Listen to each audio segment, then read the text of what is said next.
নমস্কার বন্ধুরা, ইতিমধ্যেই পশ্চিমবঙ্গের 294টি বিধানসভা যে কেন্দ্র আছে সেই কেন্দ্রের প্রথম দফার 152টি আসনের ও দ্বিতীয় দফার 142টি আসনের ভোট গ্রহণ পর্ব শেষ হয়েছে। আর ভোট গ্রহণ পর্ব শেষ হওয়ার পর থেকেই পশ্চিমবঙ্গের সাধারণ জনগণের কৌতূহল করা একটাই প্রশ্ন, সরকার গঠন করবে কে? এই প্রশ্নেরই উত্তর দিতে আজকে আমরা এই ভিডিওতে দেখাবো ও বিশ্লেষণ করব বাংলা তথা ভারতবর্ষের নামকরা 10টি বড় সমীক্ষক সংস্থার বুথ ফেরত সমীক্ষা নিয়ে। এই বুথ ফেরত সমীক্ষার আসন বা সম্ভাব্য ফলাফল বা আসন বন্টন যা মানুষের ভোট দেওয়ার পর যা আভাস দিয়েছেন তার উপর ভিত্তি করে তৈরি হয়েছে। তাই ভিডিওটি খুব ইন্টারেস্টিং হতে চলেছে। তো চলুন বন্ধুরা, এই নামকরা 10টি সমীক্ষক সংস্থার মধ্যে কোন সমীক্ষক সংস্থা কি আভাস দিচ্ছে দেখে নেওয়া যাক। প্রথম যে সমীক্ষক সংস্থার কথা আমরা বলবো সেটা হচ্ছে চাণক্য স্ট্র্যাটেজি।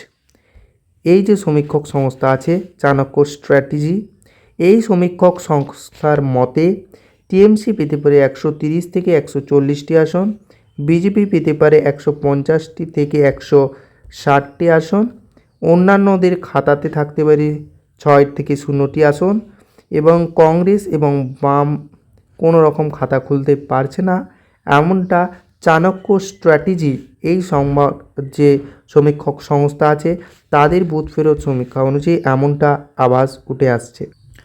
তো চাণক্য স্ট্র্যাটেজির এই যে বুথ ফেরত সমীক্ষা অনুসারে বিজেপি কিন্তু সরকার গঠন করতে পারে, যেখানে ম্যাজিক ফিগার 148টি, সেখানে বিজেপি 150 থেকে 160টি পেতে চলেছে, এমনটা এই সংস্থার মতে উঠে আসছে। তবে টিএমসি সরকার থেকে হারাতে চলেছে, অর্থাৎ টিএমসি কিন্তু 130 থেকে 140টি আসনেই আটকে যেতে পারে। পরবর্তী যে সমীক্ষক সংস্থার বুথ ফেরত সমীক্ষা দেখার আগে আমরা একটি ডিসক্লেমার পড়ে নেব। এই ডিসক্লেমার অনুসারে এই ভিডিওটিতে কেবলমাত্র শিক্ষা ও তথ্য প্রদানের উদ্দেশ্যে তৈরি করা হয়েছে। ভিডিওর নির্মাতা কোনো রাজনৈতিক দলের সঙ্গে যুক্ত নন এবং কোনো নির্দিষ্ট রাজনৈতিক আদর্শকে প্রচার করেন না। ভিডিওতে প্রদর্শিত বুথ ফেরত সমীক্ষা বাকি যেগুলো দেখানো হবে সেগুলো বিভিন্ন সমীক্ষক যে সংস্থা আছে তাদের অবশ্যই নাম আমরা দেখে দিচ্ছি পাশে, সেই সমীক্ষক সংস্থার করা সম্ভাব্য বিশ্লেষণ মাত্র, যা 4 মে যে প্রকৃত ফলাফল হবে তার সঙ্গে মিলতেও পারে আবার নাও মিলতে পারে, কারণ মানুষের মন বোঝা খুবই কঠিন। তাই দর্শকদের অনুরোধ করা হচ্ছে ভিডিওটিকে কেবলমাত্র একটি আলোচনার মাধ্যম হিসেবে গ্রহণ করতে। এবার আমরা পরবর্তী সমীক্ষক সংস্থার দিকে চোখ রাখব। পরবর্তী সমীক্ষক সংস্থার নাম প্রজাপোল। প্রজাপোল এই সমীক্ষক সংস্থা আছে। এই সমীক্ষক সংস্থার অনুসারে টিএমসি পেতে পারে কয়টি আসন? টিএমসি পেতে পারে 85 থেকে 110টি আসন। এই 294টি আসনের মধ্যে আবার বিজেপি পেতে পারে 178 থেকে 208টি আসন। কংগ্রেস কোনো রকম খাতা খুলতে পারছে না, অন্যান্যদের খাতায় যাচ্ছে 0 থেকে 5টি, অর্থাৎ সর্বোচ্চ 5টি আসন যেতে পারে এবং সর্বনিম্ন 0টি, অর্থাৎ আসন নাও পেতে পারে, এবং কংগ্রেস বরাবর 0 পাচ্ছে এমনটাই দেখাচ্ছে এই প্রজাপোলের যে বুথ ফেরত সমীক্ষা আছে সেই অনুসারে। তো এই প্রজাপোলের যে বুথ ফেরত সমীক্ষা, এই সমীক্ষা অনুসারেও কিন্তু বিজেপি ক্ষমতায় আসতে পারে এমনটা উঠে আসছে এই সংগঠনের, অর্থাৎ এই সম্ভাব্য সমীক্ষার মাধ্যমে। পরবর্তী সমীক্ষক সংস্থার নাম ম্যাট্রিজ, যেটা আপনারা দেখতে পাচ্ছেন স্ক্রিনের উপরে, ম্যাট্রিজ। এই সমীক্ষক সংস্থার যে আছে, এই সমীক্ষক সংস্থার যে বুথ ফেরত সমীক্ষা সেই অনুসারে কিন্তু টিএমসি 125 থেকে 140টি আসন, রেঞ্জটা কিন্তু অনেকটা বড়ো, 125 থেকে 140-এর মধ্যে পেতে পারে। বিজেপি পেতে পারে 140 সর্বনিম্ন এবং সর্বোচ্চ 161টি। কংগ্রেসের এই সমীক্ষা অনুসারেও কিন্তু কংগ্রেস কোনো রকম খাতা খুলতে পারছে না, এবং বাম বা অন্যান্য যে দলগুলি রয়েছে আরও, তারা কিন্তু সর্বোচ্চ 6টি 10টি এবং সর্বনিম্ন 6টি আসন পেতে পারে। ম্যাট্রিজের অন্তত এই সমীক্ষা থেকে এমনই তথ্য উঠে আসছে।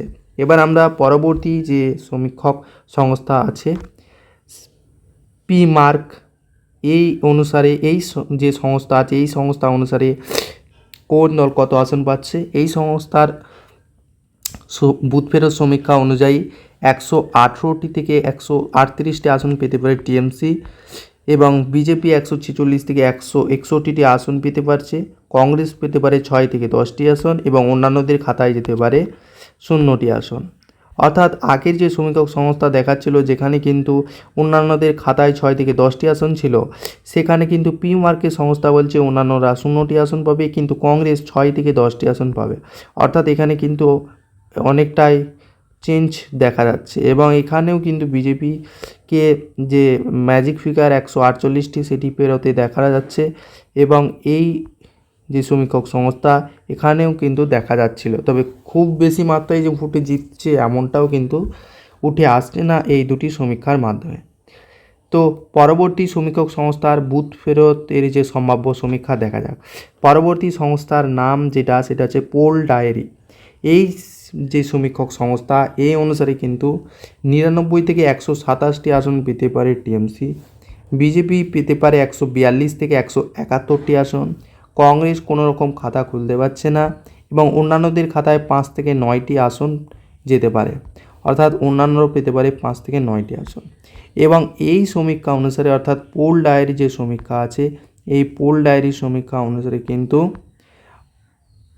বিজেপি সরকার গঠন করতে পারে এমনটাই এই যে বুথ ফেরত সমীক্ষা পোল ডায়েরি তাতে উঠে আসছে। পরবর্তী সমীক্ষক সংস্থার যে বুথ ফেরত সমীক্ষা দেখা যাক। পরবর্তী সংস্থার নাম হচ্ছে পিপলস পালস। পিপলস পালস অনুসারে কিন্তু টিএমসি 177 থেকে 187টি আসন পেতে চলেছে, বিজেপি পেতে চলেছে 95 থেকে 110টি, কংগ্রেস কোনো রকম খাতা খুলতে পারছে না, অন্যান্যদের খাতায় 2টি আসন যেতে পারে।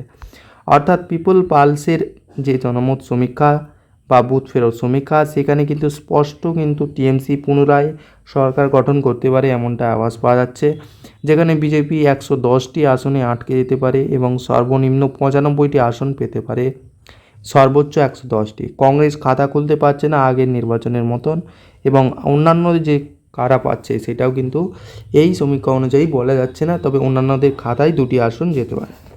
পরবর্তী যে সমীক্ষক সংস্থা আছে সেটা হচ্ছে জেভিসি সংস্থার যে সমীক্ষক সংস্থা তাদের বুথ ফেরত সমীক্ষা অনুযায়ী কিন্তু টিএমসি পেতে পারে 131 থেকে 151টি আসন, বিজেপির খাতায় যেতে পারে 138 থেকে 159টি আসন।